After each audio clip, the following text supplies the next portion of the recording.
আমি যে জমিতে দাঁড়িয়ে আছি এটা হলো লেডি ফিঙ্গার গাছের একটা জমি, অর্থাৎ ঢেঁড়স গাছ বা চেরস গাছ বিভিন্ন এলাকায় বিভিন্ন নামে বলে থাকে। এই ঢেঁড়স গাছ এটা বীজ বপনের 40 থেকে 45 দিনের মধ্যে এই গাছটা তৈরি হয়।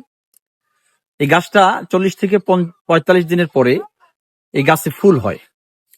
এই ফুল হওয়ার মধ্য দিয়ে 6 থেকে 7 দিনের ভিতরে এই ঢেঁড়স এটা তোলার উপযোগী হয়, বিক্রির উপযোগী হয়। তবে এই ঢেঁড়সে প্রচুর পরিমাণ আমিষ, ফাইবার, ফসফরাস, ক্যালসিয়াম, আমিষ জাতীয় যে ভিটামিনগুলো রয়েছে এবং ভিটামিন সি প্রচুর পরিমাণ রয়েছে। তাই আমরা বেশি বেশি সবজি খাবো। 100 গ্রাম ঢেঁড়সের ভিতরে 33 ক্যালোরি রয়েছে। তাই অনুরোধ করব, আমরা সবজি খাবো বেশি বেশি। দেহের যে ক্যালোরি ঘাটতি রয়েছে এগুলো আমরা পূরণ করব। আর সবজি চাষ করব দেশের জন্য, নিজের জন্য, সকলের জন্য কাজে লাগবে। সকলের সুস্বাস্থ্য আমার কাম্য। আল্লাহ হাফেজ।